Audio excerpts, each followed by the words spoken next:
Welcome to my class. I am Abdus Salam, Assistant Teacher, Rajshahi Collegiate School, Rajshahi, Bangladesh. My dear viewers, আমরা এর আগে phrase নিয়ে কথা বলেছি, phrase বিস্তারিত আলোচনা হয়ে গেছে। আজকে একটু ভিন্ন এবং অত্যন্ত গুরুত্বপূর্ণ বিষয় নিয়ে কাজ করছি, সেটা হলো ক্লজ। তোমরা জানো যে একটা সেন্টেন্সকে বিস্তারিত লেখার জন্য বা একটা সেন্টেন্সকে স্বাভাবিকভাবে তুলে ধরার জন্য ক্লজ কত ইম্পর্টেন্ট সেটা নিয়ে আমরা আজকে কাজ করব। তাহলে আজকে আমাদের আলোচনার বিষয় হচ্ছে ক্লজ। ক্লজ ক্লজ অর্থ খণ্ড বাক্য। ক্লজ অর্থ খণ্ড বাক্য। তাহলে আমি যে বিষয়টা নিয়ে কাজ করছি সেটা হচ্ছে ক্লজ, এবং ক্লজটা হচ্ছে একটা কমপ্লেক্স বা কম্পাউন্ড সেন্টেন্সের সাবজেক্ট ও প্রেডিকেট বিশিষ্ট অংশকেই ক্লজ বলে। তাহলে কি বললাম আমরা? একটা কমপ্লেক্স বা কম্পাউন্ড সেন্টেন্সের সাবজেক্ট ও প্রেডিকেট বিশিষ্ট অংশকেই ক্লজ বলে। দেখো তো, when he came here he took his seat। এই যে সাবজেক্ট প্রেডিকেট, সাবজেক্ট প্রেডিকেট, তাহলে এখানে আমাদের দুইটা ক্লজ, এটা হচ্ছে একটা সাবঅর্ডিনেট ক্লজ আর এইটা হচ্ছে প্রিন্সিপাল ক্লজ। আমরা আবারও বলছি, একটি কমপ্লেক্স বা কম্পাউন্ড সেন্টেন্সের সাবজেক্ট এবং প্রেডিকেট বিশিষ্ট অংশে ক্লজ বলে। সেই সূত্র অনুযায়ী আমাদের এই সেন্টেন্সে দুইটা ক্লজ আছে। একটা হচ্ছে when he came here, এইটা একটা ক্লজ, আর একটা he took his seat, সে তার আসন গ্রহণ করলো, এইটা আরেকটা ক্লজ। এবং আমরা আরেকটা উদাহরণ দিই, দেখো তো, he could not reach in time because he was busy। He could not reach in time because he was busy। আমরা সবসময় চিন্তা করব যে সাবজেক্ট প্লাস প্রেডিকেট এইটা মিলে একটা ক্লজ, এই সমস্তটা মিলে একটা ক্লজ। আবার সাবজেক্ট প্লাস প্রেডিকেট এই সমস্তটা মিলে একটা ক্লজ। এই তাহলে আমরা এখানে সহজেই শিখতে পারলাম সেটা কি, যে একটি কমপ্লেক্স বা কম্পাউন্ড সেন্টেন্সের সাবজেক্ট ও প্রেডিকেট বিশিষ্ট অংশকে আমরা ক্লজ বলবো। আমরা আরেকটা উদাহরণ দিই, দেখো,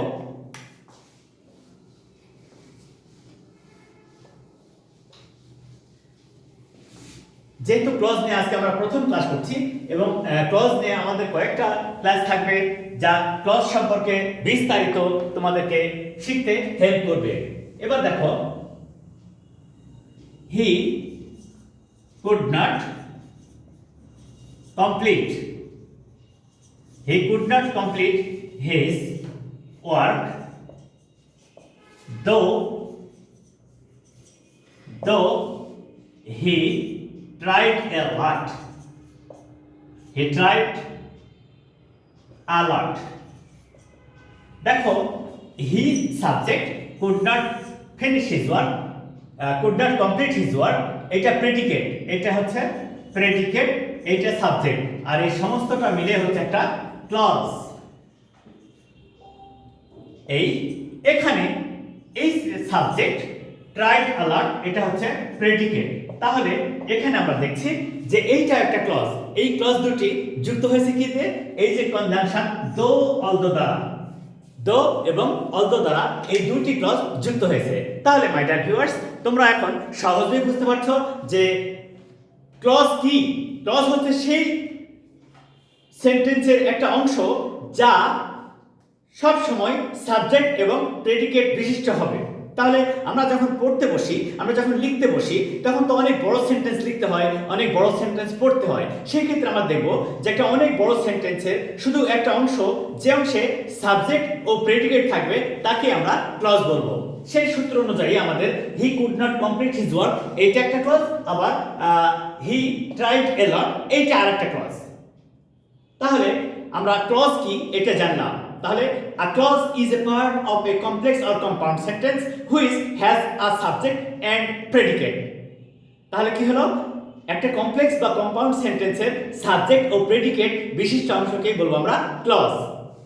ওকে, আমরা তাহলে ক্লজ কি সেটা জানলাম। এখন ক্লজ কত প্রকার সেটা নিয়ে কথা বলবো।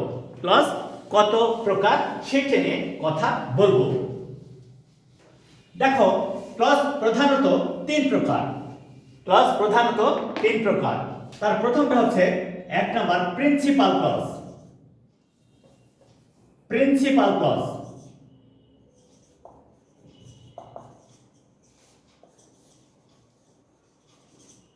Principal clause. দুই নাম্বার সাবঅর্ডিনেট ক্লজ।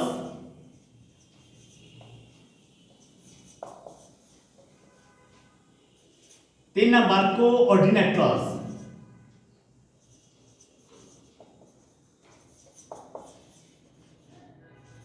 এই তিন প্রকার আমাদের ক্লজ। ক্লজ কয় প্রকার?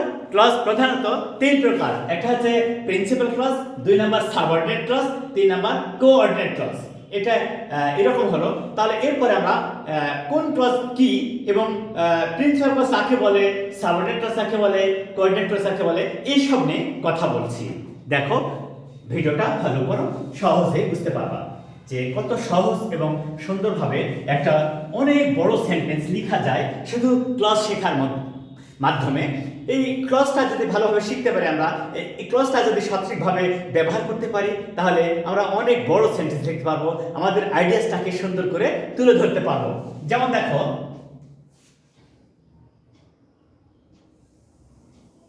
I met him on the way while I was going to market. দেখো তো, I met him on the way, I subject, met him on the way, এটা হচ্ছে predicate. I subject, met him on the way, এটা হচ্ছে predicate. Okay, no problem. While conjunction, while I was going to market, I subject, was going to school, predicate. তাহলে সেই সূত্র অনুযায়ী এইটাও একটা ক্লজ, এই সমস্তটা মিলে একটা ক্লজ, এইটাও আর একটা ক্লজ যুক্ত হয়েছে হোয়াইল দ্বারা। তাহলে এখানে আমাদের দুটি ক্লজ আছে, এখানে দুটি ক্লজ আছে যা হোয়াইল দ্বারা যুক্ত হলো। ওকে, ফাইন। সেই সূত্র অনুযায়ী আমরা এখন দেখব যে প্রিন্সিপাল ক্লজ কি। যে ক্লজ সেন্টেন্সে ব্যবহৃত হয়ে অন্য কোনো ক্লজের সাহায্য ছাড়া, অন্য কোনো ক্লজের উপর নির্ভর না করে নিজে নিজে অর্থ সম্পন্ন করতে পারে, তাকে বলবো আমরা প্রিন্সিপাল ক্লজ। তোমরা তো জানো, তুমি যে কলেজে পড়ো সেই কলেজের প্রিন্সিপাল আছেন, ওই কলেজের সমস্ত দায়িত্ব কাজগুলো প্রিন্সিপাল স্যার অন্যদের ভাগ করে দেন। তারা according to the advice and instruction of the principal, the others will follow all the activities and they will perform all the activities nicely. But the principal, who is the supreme boss of an institution, he or she will instruct only. He or she will give them order or advice only. So, in the same way, principal does not depend on others. Principal can take decision by herself or himself. In the same way, আমরা এখানেও দেখব সেন্টেন্সে যে clause নিজে নিজে অর্থ সম্পন্ন করতে পারে, অর্থ প্রকাশের জন্য অন্য কোনো ক্লজের উপর নির্ভর করতে হয় না, তাকে বলবো আমরা প্রিন্সিপাল ক্লজ। তাহলে I met him on the way, এইটা principal clause. I met him on the way, এটা প্রিন্সিপাল ক্লজ। আর while I was going to school, subordinate clause. দেখো, এখানে যদি আমি ফুল স্টপ চিহ্ন ইউজ করি আর কিছু নেই, sentence correct. I met him on the way, আমি তার সঙ্গে রাস্তায় সাক্ষাৎ করেছিলাম, তার সঙ্গে আমার রাস্তায় দেখা হয়েছিল। It's a correct sentence. But while I was going to school, আমি যখন স্কুলে যাচ্ছিলাম, what happened, কি ঘটেছিল, আপনি এইটা না বললে অর্থ সম্পন্ন হয় না। তাহলে এটা সাবঅর্ডিনেট ক্লজ আর এটা হচ্ছে প্রিন্সিপাল ক্লজ। ওকে, আমরা আরেকটা উদাহরণ দিয়ে ব্যাপারটা আরো ক্লিয়ার করি, দেখো কত সহজ হয়।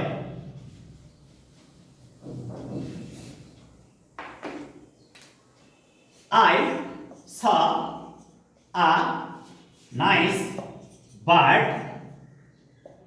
I saw a nice bird which was sitting on a wall.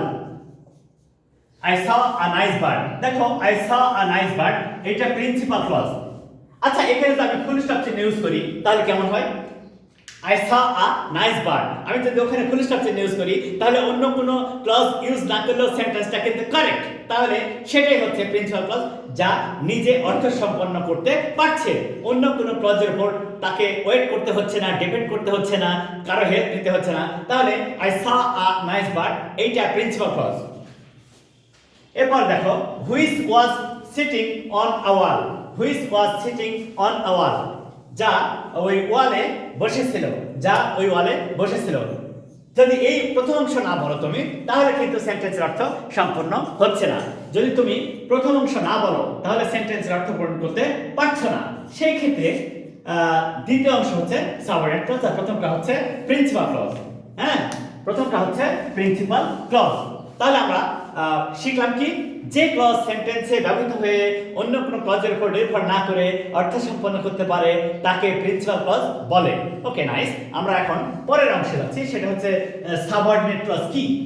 আমরা পরবর্তী অংশে যাচ্ছি যেখানে বলবো আমরা সাবঅর্ডিনেট ক্লজ কি। এটা অত্যন্ত ইম্পর্টেন্ট জানা, কারণ কমপ্লেক্স সেন্টেন্সে দুইটা ক্লজ থাকে, একটা প্রিন্সিপাল ক্লজ আর একটা হচ্ছে সাবঅর্ডিনেট ক্লজ। তাহলে দুই নাম্বারটা কি? Subordinate clause. Subordinate clause. Okay, sub অর্থ অধীন, নিজে কোনো কাজ করতে পারবে না, নিজে কোনো সিদ্ধান্ত নিতে পারবে না, কিন্তু প্রিন্সিপাল যে সিদ্ধান্ত নেবেন সেই সিদ্ধান্ত বাস্তবায়ন করার জন্য কাজ করতে পারবেন, বাট নিজে কোনো সিদ্ধান্ত নিতে পারবেন না, নিজে কোনো অর্থ প্রকাশ করতে পারবেন না। তাহলে আমরা এখানে কি শিখলাম? যে ক্লজ সেন্টেন্সে ব্যবহৃত হয়ে প্রিন্সিপাল ক্লজের উপর নির্ভর করে অর্থ সম্পন্ন করে, নিজে অর্থ সম্পন্ন করতে পারে না, তাকে সাবঅর্ডিনেট ক্লজ বলে। যেমন if you work hard you will succeed,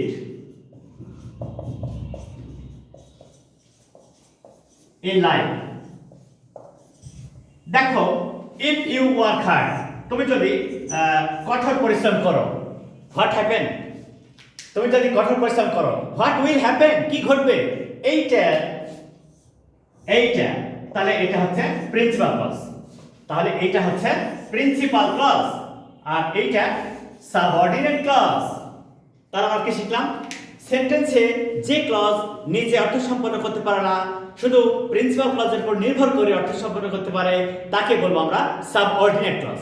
তাকে বলবো আমরা সাবঅর্ডিনেট ক্লজ। তাহলে সেই সূত্র অনুযায়ী ইফ ইউ ওয়ার্ক হার্ড এটা subordinate clause, you will succeed in life এটা প্রিন্সিপাল ক্লজ। আরেকটা উদাহরণ দেখি।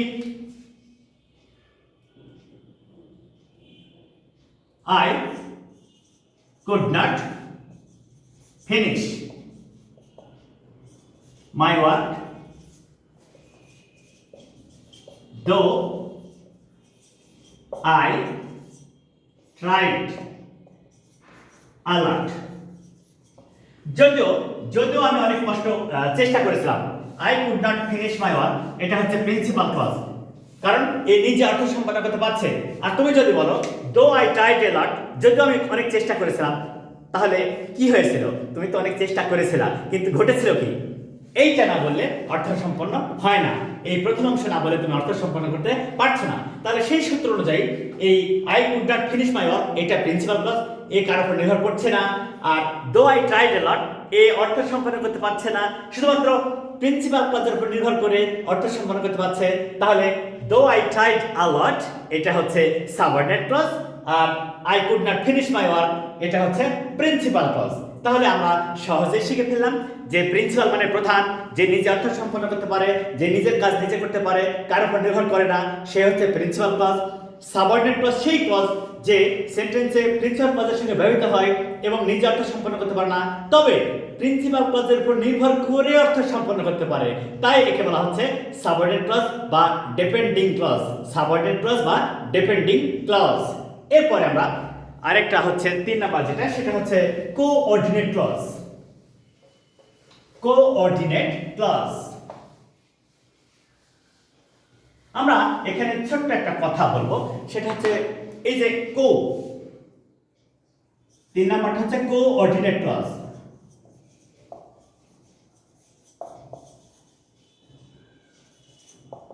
দেখো এই যে কো অর্থ ইকুইভ্যালেন্ট, অর্থ সমান গুরুত্ব সম্পন্ন, সমান গুরুত্ব সম্পন্ন। এখানে একটা মজার ব্যাপার হলো যে আমরা কিন্তু যখন কমপ্লেক্স সেন্টেন্সের ক্লজগুলি পড়ি, কমপ্লেক্স সেন্টেন্সে দুই ধরনের ক্লজ থাকে, একটা হচ্ছে প্রিন্সিপাল ক্লজ, একটা সাবঅর্ডিনেট ক্লজ। কিন্তু কম্পাউন্ড সেন্টেন্সে কোনো প্রিন্সিপাল ক্লজ সাবঅর্ডিনেট ক্লজ থাকে না। Both of them are coordinate clause and they are called main clause also. তাহলে সেই সূত্র অনুযায়ী কোঅর্ডিনেট ক্লজ মানে সমান গুরুত্ব সম্পন্ন ক্লজ, অর্থাৎ এখানে যে ক্লজগুলো ব্যবহার হবে তারা কেউ কারোর উপর নির্ভর করে অর্থ প্রকাশ করে না, নিজেরা নিজেদের অর্থ চমৎকারভাবে প্রকাশ করতে পারে। যেমন he came here and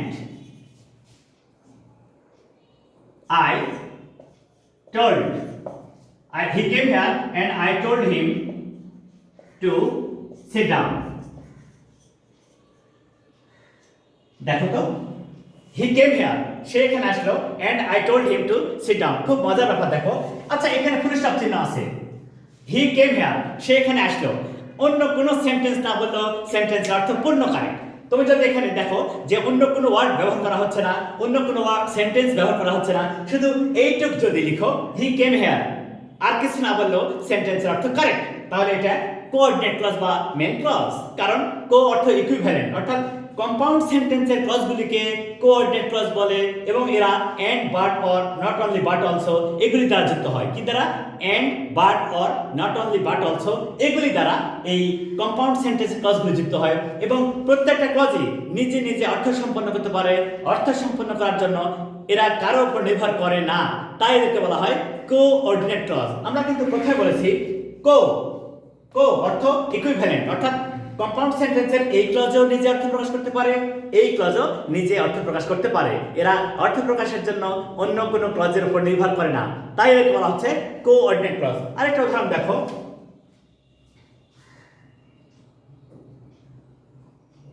follow my example and become great. Follow my example and become great. আমার উদাহরণ অনুসরণ করো এবং বিখ্যাত হও, অনেক বড় হও। দেখো, দুটাই ইম্পারেটিভ সেন্টেন্স। এটা একটা ক্লজ, এটা একটা কোঅর্ডিনেট ক্লজ, এইটাও একটা কোঅর্ডিনেট ক্লজ। দেখো, বিকাম গ্রেট, বড় হও, কারোর উপর নির্ভর করতে হচ্ছে না, ও নিজে অর্থ সম্পন্ন করতে পারছে। আবার বলছে ফলো মাই এক্সাম্পল, আমার উদাহরণ অনুসরণ করো।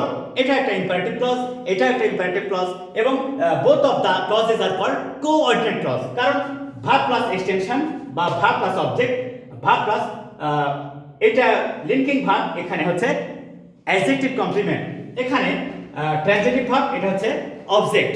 তাহলে আমরা শিখলাম যে কম্পাউন্ড সেন্টেন্সের ক্লজগুলিকে বলা হয় কোঅর্ডিনেট ক্লজ, কারণ এরা নিজেরা অর্থ সম্পন্ন করতে পারে। এদের অর্থ প্রকাশের জন্য পাশের বা সেন্টেন্সের অন্য কোনো ক্লজের উপর নির্ভর করতে হয় না, তাই এদেরকে বলা হচ্ছে কোঅর্ডিনেট ক্লজ। আশা করি তোমরা ক্লজ কাকে বলে, ক্লজ প্রধানত কত প্রকার, এই বিষয়গুলো নিয়ে বুঝতে পেরেছো। তাহলে আমরা এর পরবর্তী ক্লাসে আমরা প্রতিটা ক্লজ, এই যে সাবঅর্ডিনেট ক্লজ কত প্রকার, সেই ক্লজগুলো আবার কাকে বলে, কিভাবে চিনতে পারবো, এইসব বিষয় নিয়ে আলোচনা করব। তোমরা আমার ভিডিওগুলো ফলো করো এবং শুরু থেকে শেষ পর্যন্ত প্রত্যেকটা ভিডিও দেখবা এবং আমাদের এটা ধারা চলতেই থাকবে। এটা একটা চলমান প্রক্রিয়া, আমাদের আরও অনেক ভিডিও আসবে ক্লজ নিয়ে, আশা করি তোমরা ফলো করবে। আমার ভিডিওগুলো শেয়ার করো, লাইক করো এবং সাবস্ক্রাইব করো, ফ্রেন্ডসদের মধ্যে শেয়ার করো যেন তারাও ভালো করে শিখতে পারে। ওকে, থ্যাংক ইউ অল।